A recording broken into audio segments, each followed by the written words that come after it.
संपत्ति और गोद लेने जैसे विषयों पर एक पूरी गाइड है। जी, और ये ऐसे कानून हैं जो करोड़ों लोगों की जिंदगी को सीधे तौर पर छूते हैं। बिल्कुल। और अक्सर हम इन कानूनों को बहुत जटिल और पेचीदा मानकर छोड़ देते हैं।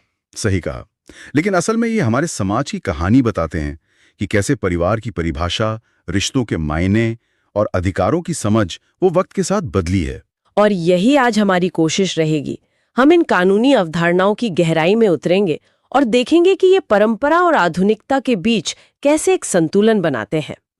सबसे दिलचस्प बात तो यह है कि ये कानून सिर्फ हिंदुओं पर ही नहीं बल्कि बौद्ध, जैन और सिखों पर भी लागू होते हैं। हाँ, इसका दायरा काफी बड़ा है।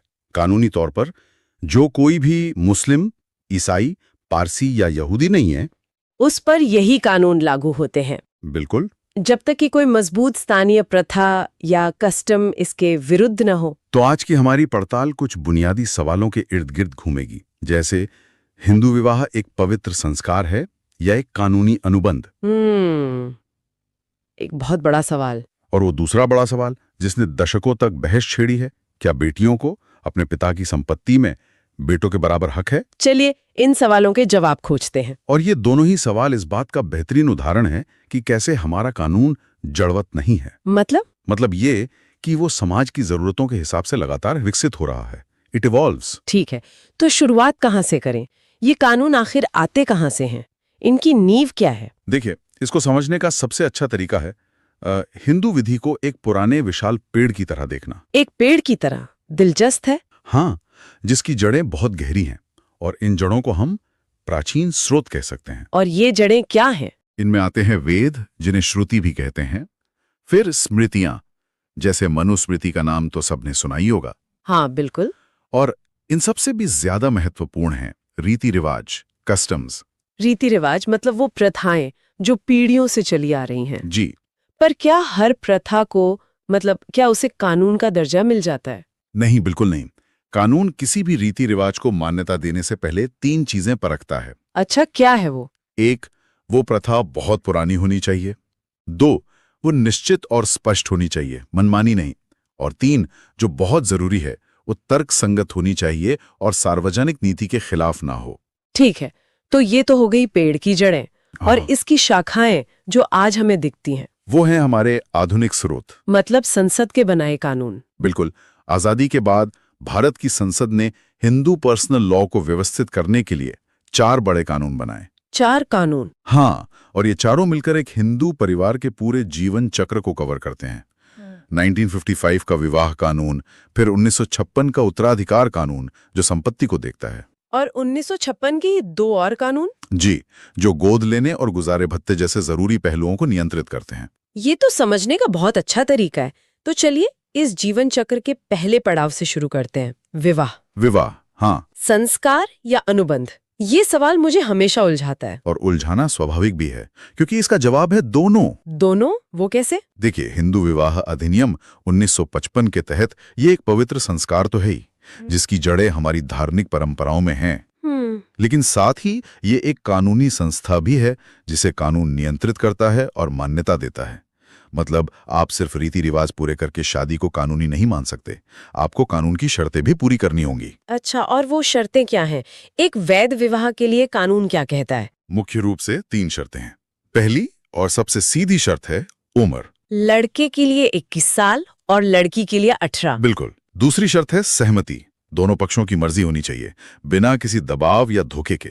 और दोनों मानसिक रूप से इतने स्वस्थ होने चाहिए कि वे समझ सकें कि शादी का मतलब क्या है। उम्र और सहमति, ये तो समझ में आता है। क्या इसके अलावा भी कोई पाबंदियां हैं, जैसे कि किन लोगों के बीच शादी हो सकती है? हाँ, और ये है तीसरी शर्त जो रिश्तों से जुड़ी है। कानून 2 तरह के रिश्तों में शादी को रोकता है। कौन कौन से? एक है निषिद्ध रिश्ते या प्रोहिबिटेड रिलेशनशिप, और दूसरे हैं सपिंड संबंध। सपिंड संबंध, ये शब्द मैंने कई बार सुना है, पर इसका मतलब कभी ठीक से समझ नहीं आया। इसे सरल भाषा में खून का रिश्ता समझ सकते हैं। खून का रिश्ता? हाँ, नियम यह है कि आप पिता की तरफ से ऊपर की 5 पीढ़ियों, 5 जनरेशंस, और माता की तरफ से ऊपर की 3 पीढ़ियों के भीतर शादी नहीं कर सकते। इसका मकसद बहुत करीबी रिश्तेदारों के बीच विवाह को रोकना है। 5 और 3 पीढ़ियों का नियम, ये तो काफी जटिल है। मतलब ज्यादातर लोगों को तो अपनी 3 पीढ़ी से ज्यादा याद भी नहीं होगी। आपका सवाल बहुत वाजिब है। ज्यादातर मामलों में परिवारों को अंदाजा होता है, लेकिन कानून में एक और दिलचस्प बात है। वो क्या? अगर किसी समुदाय में कोई ऐसी मजबूत और पुरानी प्रथा है, कस्टम है, जो ऐसे विवाहों की इजाजत देती है, तो कानून उस प्रथा का सम्मान करता है और उस शादी को वैध मानता है। ओह अच्छा, तो प्रथा कानून से ऊपर हो सकती है कुछ मामलों में? हाँ, कुछ मामलों में। अच्छा, मान लीजिए कि इन शर्तों में से किसी का पालन नहीं होता, तब क्या होगा? मैंने शून्य और शून्य करणीय विवाह के बारे में सुना है, वॉइड और वॉइडेबल। सुनने में एक जैसा लगते हैं, पर शायद इनमें बड़ा फर्क है। बहुत बड़ा और बहुत जरूरी फर्क है। इसे किसी उदाहरण से समझाइए। बिल्कुल। मान लीजिए किसी ने पहले से शादीशुदा होते हुए दूसरी शादी कर ली, बिगमी। हाँ, ठीक है। कानून के नजर में वो दूसरी शादी कभी हुई ही नहीं, वो शुरू से ही अवैध है, इनवैलिड अब इनिशियो, यानी शून्य या वॉइड है। मतलब उसे रद्द करवाने के लिए कोर्ट जाने की भी जरूरत नहीं, क्योंकि वो कानूनी तौर पर अस्तित्व में ही नहीं है। समझ गई। और शून्य करणीय या वॉइडेबल। अब दूसरा उदाहरण लीजिए। मान लीजिए किसी से बंदूक की नोक पर या धोखा देकर शादी करवाई गई हो। वो शादी तब तक पूरी तरह असली और वैध है जब तक वो व्यक्ति जिसके साथ जबरदस्ती हुई है वो खुद कोर्ट जाकर उसे रद्द नहीं करवाता। अच्छा, तो यहाँ विकल्प उस व्यक्ति के पास है। बिल्कुल। वो चाहे तो शादी को जारी रखे या उसे खत्म कर दे। ये है शून्य करणीय। ये अंतर तो वाकई बहुत साफ हो गया। लेकिन कई बार शादी में मुश्किलें आती हैं, पर बात तलाक तक नहीं पहुंचती। क्या तलाक से पहले भी कानून कोई रास्ता सुझाता है? हाँ, तलाक को हमेशा अंतिम उपाय माना जाता है। उससे पहले 2 और विकल्प हैं। क्या है वो? एक है जिसे कानून में रेस्टिट्यूशन ऑफ कॉन्जुगल राइट्स कहते हैं। ये तो बहुत भारी शब्द है। इसका मतलब क्या हुआ? इसका सीधा मतलब है कि अगर पति या पत्नी में से कोई बिना किसी ठोस वजह के अलग रहने लगता है, तो दूसरा पक्ष कोर्ट जा सकता है? हाँ, कोर्ट जाकर उन्हें साथ रहने का आदेश देने की मांग कर सकता है। और दूसरा विकल्प? दूसरा है जुडिशियल सेपरेशन या न्यायिक पृथक्करण। इसमें क्या होता है? इसमें कोर्ट पति पत्नी को कानूनी तौर पर अलग रहने की इजाजत दे देता है। पर शादी खत्म नहीं होती? नहीं, उनका विवाह खत्म नहीं होता, वो पति पत्नी बने रहते हैं। तो ये एक तरह से रिश्ते को बचाने के लिए एक कूलिंग ऑफ पीरियड जैसा हुआ। बिल्कुल सही शब्द, एक सोचने समझने का मौका। अगर सुलह हो गई तो ठीक, वरना 1 साल बाद इसे तलाक का आधार बनाया जा सकता है। और अगर ये सब रास्ते बंद हो जाए तो तलाक के मुख्य आधार क्या है? कानून में मतलब धारा 13 में कई आधार दिए गए हैं, जैसे एडल्ट्री यानी व्यभिचार। हाँ, शारीरिक या मानसिक क्रूरता, 2 साल या उससे ज्यादा समय तक पार्टनर को छोड़ देना, जैसे डिजर्शन कहते हैं, और धर्म बदल लेना या कोई गंभीर मानसिक बीमारी। एक और आधार ये भी है कि अगर किसी व्यक्ति के बारे में 7 साल तक कुछ सुना ना गया हो तो उससे मृत मानकर तलाक लिया जा सकता है। 7 साल तक? ठीक है, ये तो हुई विवाह की बात। अब परिवार के दूसरे सबसे अहम पहलू पर आते हैं, संपत्ति। संपत्ति। और वो बड़ा सवाल, पैतृक संपत्ति में बेटियों का अधिकार। ये एक ऐसा मुद्दा है जिसने सामाजिक और कानूनी दोनों स्तरों पर बहुत बड़ी बहस छेड़ी है। निश्चित रूप से। और इस बहस का नतीजा था हिंदू उत्तराधिकार अधिनियम में 2005 का संशोधन। 2005 का संशोधन। इसे सिर्फ एक कानूनी बदलाव कहना मैं कहूंगा अधूरा होगा। ये एक सामाजिक क्रांति की तरह था। एक सामाजिक क्रांति। हाँ, ये उस सोच पर सीधी चोट थी जो कहती थी कि बेटियां पराया धन होती हैं। तो असल में बदला क्या?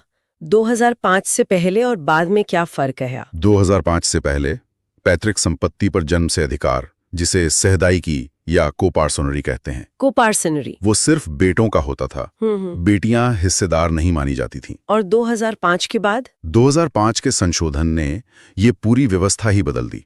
उसने कहा कि बेटी भी जन्म से बेटे के बराबर सहदायिक होगी, यानी बराबर की हिस्सेदार। बराबर की हिस्सेदार।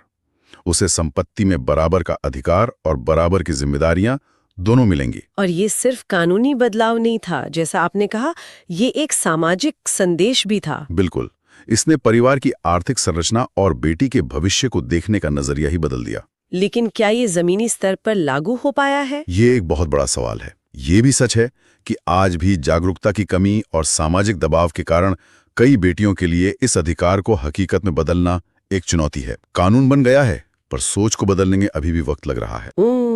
सही बात है। तो जब संपत्ति का बंटवारा होता है तो सबसे पहले हक किसका होता है? कानून में प्रथम श्रेणी के उत्तराधिकारी या क्लास 1 हेयर्स की एक सूची है। Class 1 hairs. हाँ, अगर किसी हिंदू पुरुष की बिना वसीयत बनाए मृत्यु हो जाती है तो उसकी संपत्ति सबसे पहले इन्हीं लोगों में बराबर बांटी जाती है। और इस सूची में कौन-कौन है? इसमें बेटा, बेटी, विधवा यानी पत्नी और माँ ये सब शामिल हैं। कानून बेटे और बेटी में कोई फर्क नहीं करता। संपत्ति के मामले में मैंने 2 विचारधाराओं के बारे में भी पढ़ा है, मिताक्षरा और दाई भाग। ये सुनने में बहुत भारी भरकम लगते हैं। है भी, पर इनका मूल सिद्धांत समझना आसान है। अच्छा। हाँ, ये आज भी बहुत प्रासंगिक हैं क्योंकि ये तय करते हैं कि संपत्ति का अधिकार आपको मिलता कब है। मिलता कब है? हाँ, मिताक्षरा को आप एक फैमिली बिजनेस की तरह समझ सकती हैं। Family business. जी, जिसमें बच्चा पैदा होते ही अपने आप हिस्सेदार बन जाता है। पिता, जो कि मैनेजर है, बिजनेस को अकेले नहीं बेच सकता। ये व्यवस्था बंगाल और असम को छोड़कर पूरे भारत में लागू है। अच्छा, और दाई भाग? दाएं भाग में, जो बंगाल और असम में है, पिता एक कंपनी के मालिक की तरह है। जब तक वो जिंदा है, सारी संपत्ति उसकी है। तो बेटे को हिस्सा कब मिलेगा? बेटे को हिस्सेदारी तभी मिलती है जब मालिक यानी पिता गुजर जाएं। उससे पहले बेटे का कोई जन्मसिद्ध अधिकार नहीं होता। ये सादृश्यता तो एकदम सटीक है। अच्छा, महिलाओं की अपनी संपत्ति का क्या? मैंने स्त्री धन शब्द सुना है, इसका क्या मतलब है? स्त्री धन एक बहुत ही मजबूत अवधारणा है। ये वो संपत्ति है जिस पर महिला का पूरा यानी एब्सोल्यूट ओनरशिप होता है। Absolute ownership? हाँ, इसमें शादी के वक्त मायके या ससुराल से मिले उपहार, उसकी अपनी कमाई या उसे कहीं से भी मिली कोई भी संपत्ति शामिल है। वो इस संपत्ति की अकेली मालिक है और जैसे चाहे इसका इस्तेमाल कर सकती है। मतलब ये उसकी आर्थिक स्वतंत्रता की एक तरह से गारंटी है। बिल्कुल। संपत्ति और उत्तराधिकार की ये बात बच्चों के अधिकारों पर केंद्रित है। ये मुझे सोचने पर मजबूर करता है कि जो बच्चे गोद लिए जाते हैं, कानून उन्हें परिवार का कितना हिस्सा मानता है? इस मामले में हमारा कानून बहुत स्पष्ट और प्रगतिशील है। अच्छा। हिंदू दत्तक ग्रहण और भरण पोषण अधिनियम 1956 ये साफ कहता है कि गोद लेने की प्रक्रिया पूरी होने के बाद बच्चा अपने जन्म के परिवार से सारे कानूनी रिश्ते खो देता है और नए परिवार का हिस्सा बन जाता है। एक अटूट हिस्सा। उसे ठीक वही अधिकार मिलते हैं जो एक सगे बच्चे को मिलते हैं। यानी संपत्ति में भी बिल्कुल बराबर का अधिकार? जी हाँ, संपत्ति में, विरासत में, हर मामले में पूरा और बराबर का अधिकार। कानून गोद लिए गए और सगे बच्चे में रत्ती भर का भी भेदभाव नहीं करता। ये जानना सुकून देता है। इसी कानून का दूसरा हिस्सा भरण पोषण या मेंटेनेंस से जुड़ा है। जी, भरण पोषण। ये किन लोगों को आर्थिक सुरक्षा देता है? इसका मकसद परिवार के उन सदस्यों को एक आर्थिक सुरक्षा कवच देना है जो खुद अपना खर्च नहीं उठा सकते। जैसे कि? जैसे पत्नी अपने पति से गुजारे भत्ते का दावा कर सकती है। सिर्फ पत्नी ही नहीं, नाबालिग बच्चे, चाहे वे शादी से पैदा हुए हों या बिना शादी के, वो भी? हाँ, और बूढ़े माँ बाप जो अपनी देखभाल करने में असमर्थ हैं, वे भी आर्थिक सहायता की मांग कर सकते हैं। तो क्या भरण पोषण का दावा सिर्फ तलाक के बाद ही किया जा सकता है या अलग रहते हुए भी? ये एक बहुत अच्छा सवाल है। नहीं, इसके लिए तलाक जरूरी नहीं है। अच्छा। अगर पत्नी को बिना किसी जायज वजह के अलग रहने पर मजबूर किया जाता है या पति उसके साथ क्रूरता करता है, तो वह अलग रहते हुए भी भरण पोषण का दावा कर सकती है। ये अधिकार विवाह के दौरान भी बना रहता है। तो आज की इस चर्चा से कुछ बातें बिल्कुल साफ हो गई हैं। बेटियों को संपत्ति में बराबर का अधिकार देने वाला वो 2005 का क्रांतिकारी संशोधन, शून्य और शून्यकरणीय विवाह के बीच का वो बारीक लेकिन बेहद जरूरी फर्क, और गोद लिए गए बच्चे को मिलने वाले सगे बच्चे जैसे अधिकार। हाँ, ये ऐसी चीजें हैं जो सिर्फ कानून की किताबों में नहीं बल्कि हर परिवार को पता होनी चाहिए। बिल्कुल। और जो सबसे बड़ी तस्वीर उभरती है वो ये है कि हिंदू विधि कोई ठहरा हुआ तालाब नहीं बल्कि एक बहती हुई नदी है। एक बहती हुई नदी? हाँ, ये प्राचीन परंपराओं की जड़ों से पोषण लेती है, लेकिन आधुनिक समाज की जरूरतों के हिसाब से अपना रास्ता भी बदलती है। और समाज के बाद से ही मेरे मन में आखिरी सवाल आता है। पूछिए। तो श्रोताओं के लिए एक विचार ये है, आज हमने कानून की बात की जो समाज को दिशा देता है, लेकिन इस पर भी सोचिएगा कि समाज कानून को कितना और कैसे प्रभावित करता है। बहुत गहरा सवाल।